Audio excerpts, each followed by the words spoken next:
হে জগতবাসী, আজও আপনাদের সামনে পর্ব হিসেবে স্বপ্নের ব্যাখ্যা নিয়ে হাজির হলাম। আজকে যে স্বপ্নের ব্যাখ্যার কথা হবে সেটি হলো যে একজন মানুষ যখন ঘুম থেকে ওঠে, ঘুম থেকে উঠলে সে কিভাবে বলবে আজকের দিনটা আমার কেমন যাবে,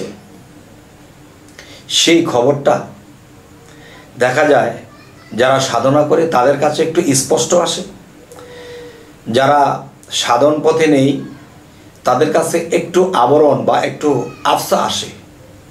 আচ্ছা, আল্লাহ কিন্তু এটাও ইঙ্গিত করেছেন, তোমরা যদি কোনো কিছুর ব্যাখ্যা, কোনো কিছুর কথা বা কোনো একটা কিছু তুমি বুঝতে না পারো তাহলে তোমরা জ্ঞানী সম্প্রদায়ের কাছে বুঝে নিও।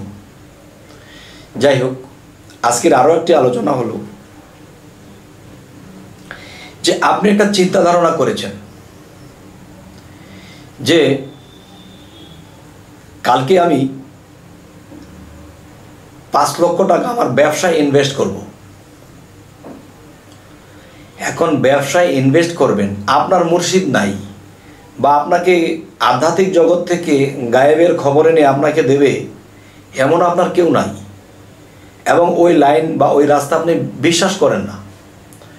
তখন দেখা যায় আপনি একটা জায়গায় 5 লক্ষ টাকা ইনভেস্ট করবেন, তো এখন আপনি দ্বিধাদ্বন্দ্বের মধ্যে আছেন, এই টাকাটা দিলে কি আমার টাকাটা লাভ হয়ে আসবে না লস হবে না মেরে দেবে, আপনি দ্বিধাদ্বন্দ্বের মধ্যে আছেন।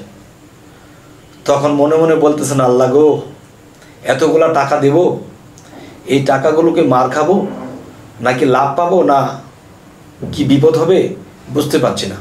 একজন মানুষ এই দ্বিধাদ্বন্দ্ব করতে করতে মুখে কিন্তু একবার বলেছে, আল্লাহ গো, কি হবে কে জানে, কালকে তো 5 লক্ষ টাকা দেব। এখন রাত্রে ঘুমের ঘরে আপনাকে আল্লাহ স্বপ্নের মাধ্যমে ফায়সালা দিয়েছে, কিন্তু আপনি বোঝেননি। যখন আপনার 5 লাখ টাকা মার খেয়ে গেলেন তখন কিন্তু মনে মনে ভাবতেছেন যে আল্লাহ, তোমার নামটা নিয়েছিলাম তবে আমি টাকাটা মার খেলাম। আল্লাহর দোষ নেই বাবা, আপনি চিন্তাভাবে যে শুয়ে ঘুমিয়ে পড়েছিলেন, আপনার কাছে স্বপ্নের কথা এসে গেছে, সেই ইঙ্গিত আপনার কাছে এসে গেছে, আপনি বোঝেননি। সেটা বোঝেননি কেমন? যেমন আপনি দেখতেছেন যে রাতের স্বপ্ন দেখতেছেন কি আপনি খুব স্মার্ট, আপনি যেটাতে হাত দিতেছেন সেটা হয়ে যেতেছে, আপনি যা কিছু করতেছেন ভালোই হচ্ছে, এবং আপনার কথা শুনে মানুষ আপনাকে স্বাগতম দিচ্ছে, আপনাকে মানুষ সম্মান দিচ্ছে, আর আপনি নিজেকে খুব গর্ব মনে করতেছেন। এরকম ধরনের দৃশ্য যদি আসে তাহলে খবরদার টাকা পয়সা ইনভেস্ট করবেন না। যদি দেখেন যে আপনি আজকে নিয়ত করেছেন কালকে 5 লক্ষ টাকা জমা দেবেন, স্বপ্নযোগে যদি আপনি দেখেন আপনি জায়গায় জায়গায় অপমানিত হচ্ছেন, লাঞ্ছিত হচ্ছেন, আপনি ঠকে যাচ্ছেন, ধোঁকা খাচ্ছেন, বিভিন্ন কিছু যদি আপনি এরকম হিজিবিজি দেখেন তাহলে মনে করতে হবে যে না, টাকাটা দিতে পারি, আমার সেখানে অসুবিধা হবে না। কেননা যে মানুষটাকে যদি আপনি, এই যে আপনি আমি আছি, দেখবেন গাছের গোড়ায় আমরা পানি দিই, গাছের গোড়ায় পানি দিলে গাছের আগা লতা পাতাগুলো উপরে এগুলা বড় হচ্ছে, ডগা ছাড়তেছে, ডাল ছাড়ছে, ফল হচ্ছে। এখন আমাদের গোড়া কোথায়? আমাদের গোড়াটা উপরে, আমরা খাই গোড়া দিয়ে, আমার গোড়াটা উপরে আর আমার ডালপালাগুলো নিচে। তাহলে স্বপ্ন বেশিরভাগ উল্টাই হয়। তো বেশিরভাগ যেহেতু উল্টা হয়, তাহলে আমরা কিভাবে বুঝব যে স্বপ্ন দেখেছি আমি প্রধানমন্ত্রী হয়ে গেছি, খাদ্যমন্ত্রী হয়ে গেছি, আমি দেশের রাজা হয়ে গেছি, কিন্তু ঘুম থেকে উঠে দেখি যে আমার বিছানায় ময়লা, আমি ভাত খাবো খাবারও বাও নেই, মানে বাস্তব জগতের সাথে স্বপ্নের কোনো মিল নেই। তাহলে আপনি সেখানে প্রধানমন্ত্রী হয়ে গেছেন স্বপ্নে, এমপি মন্ত্রী হয়ে গেছেন, দেশের রাজা হয়ে গেছেন, কিন্তু বাস্তবে কিন্তু আপনি ভাত খেতে ভাত পাচ্ছেন না। তাহলে এটা কি বোঝালো? হে জগতবাসী, এই পর্বে আমি এই আলোচনাগুলো করছি আজকে এই বিষয়ে আলোচনাটা করি। রাজা বা মন্ত্রী হবার বিষয়টা পরের পর্বে পাবেন। তবে আজকের মূল বিষয় হলো কি, যে 5 লক্ষ টাকা যে দিব, এর শিওর কি আমি যে লস খাবো না বা ভালো কিছু হবে? তাহলে বোঝার 2টা কায়দা কি? যদি দেখবেন স্বপ্নযোগে আপনি খুবই স্মার্ট ফিল করছেন, যেটাই হাত দিচ্ছেন হচ্ছে, মানুষ স্বাগতম দিচ্ছে এবং মানুষ আপনার কাছে ঠকে যাচ্ছে, তখনই বুঝবেন যে আপনি ঠকে যাবেন। আপনি থেমে যান, 5 লক্ষ টাকা দিবেন না। আর যদি দেখেন আপনি অসহায় হয়ে পড়েছেন, আপনি এতিম হয়ে গেছেন, আপনাকে মানুষের ঠকিয়ে দিয়েছে, বিভিন্ন বিপদ আপদ দেখেছেন, আপনি টাকাটা জমা দিয়ে দেবেন পরের দিন, যেই কাজে দিতে চেয়েছিলেন দিয়ে দেবেন। তাহলে হবে কি, যে এই মারটা খাবেন না। যাই হোক, আরও একটি বিষয় হলো কি, আরেকটা স্বপ্নের ব্যাখ্যা। যদি আপনি আজকে অফিসে যান, ব্যবসায় যান, হয়তো দুর্ঘটনা বা একটা অ্যাক্সিডেন্ট হতে পারে। তাহলে এরকম একটা দুর্ঘটনা ঘটবে, আপনি তো জানলেন না, না জানার পরে একটা গাড়ি বা একটা হোন্ডা আপনাকে মেরে দিয়েছে, আপনি উল্টে পড়ে গেছেন, হাত পা কেটে গেছে, হাত পা ভেঙে গেছে।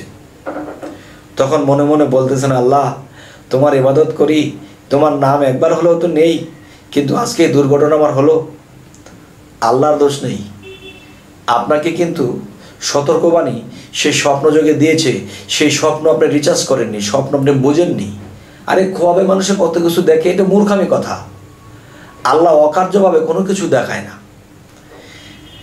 আচ্ছা, তা কি করে বোঝারে বাও যে আমি কালকে এখানে যাইলে আমার ওপরে গাড়ি তুলে দেবে, আমাকে অ্যাক্সিডেন্ট করে দেবে, আমাকে গুলি করে দেবে?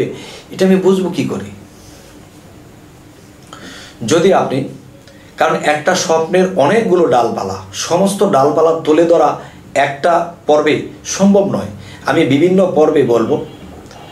তবে যদি আপনি স্বপ্নযোগে দেখেন, আপনি রাস্তা দিয়ে হাঁটিয়া হাঁটিয়া যাচ্ছেন, দেখতেছেন একটা লোক গাড়ি তাকে ধাক্কা মেরে ফেলে দিয়েছে, সে লড়তে চড়তে পারছে না, তখন তাকে উঠিয়ে আপনি মেডিকেলে নিয়েছেন বা তার বাড়িতে পৌঁছে দিয়েছেন। এখন ঘুম থেকে উঠে চিন্তা করতেছেন, কিরে একটা লোককে আমি এরকম তাকে আহত অবস্থায় তাকে মেডিকেল পৌঁছায় দিলাম কিংবা বাড়িতে পৌঁছায় দিলাম, এটা কি দেখলাম? তখন যেই লোকটাকে উঠিয়ে দিয়েছে সেই লোকটা তারই পরিচিত সামাজিকভাবে, কিন্তু বাস্তবে সে দোকানে বসে চা খাচ্ছে। এখন বিপদটা তো তার, কিন্তু সে তো দেখলো না, আমি দেখলাম কেন? তাহলে বিপদটা আমার, কারণ যাকে দেখেছি তার বাসায় পৌঁছে দিছি, সে আহত হয়ে পড়ে আছে, সে তো দোকানে চা খাইতেছে, আনন্দ উল্লাস করতেছে, কথা বলতেছে, তাহলে সে তো আহত হয় নাই। তাহলে সে তো এই খবর জানলো না, তাহলে তার খবর আমার কাছে কেন আসলো? নিশ্চয়ই বিপদটা তার নয়, আমার। আর আমার বিপদটাই অন্যকে দেখানো হয়েছে। তাহলে কি করতে হবে? আমাকে সাবধান হতে হবে। যদি ওরকম জরুরি কোনো কাজ না থাকে, তাহলে আমি বাড়ি থেকে বের হব না, সেই দিন বাড়িতেই থাকবো আর আল্লাহ নাম জপনা করব, আল্লাহ তুমি বিপদের ফাড়াটা কাটিয়ে দাও। কারণ যাকে দেখেছি সে কিন্তু তার বিপদ নয়, বিপদটা আমার।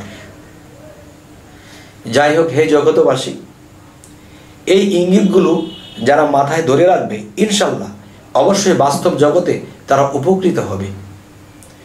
যাই হোক, আধ্যাত্মিক বিষয় এই জিনিসগুলো শরীয়তের মানুষে বুঝতে চায় না। তবে আমাদের এই আলোচনা আপনাদের কাছে কেমন লাগলো তাও জানাবেন, কেমন বুঝলেন তাও জানাবেন। এবং যারা নতুন আমাদের এই চ্যানেলটি দেখছেন, পরবর্তীতে পর্ব ছাড়লে যেন আপনাদের কাছে পৌঁছায়, আমাদের চ্যানেলটিকে সাবস্ক্রাইব করে রাখুন। পরবর্তীতে আমাদের ভিডিওগুলো আপনাদের সামনে উপস্থিত হবে। তো তো সকলেই ভালো থাকবেন। আল্লাহ হাফিজ।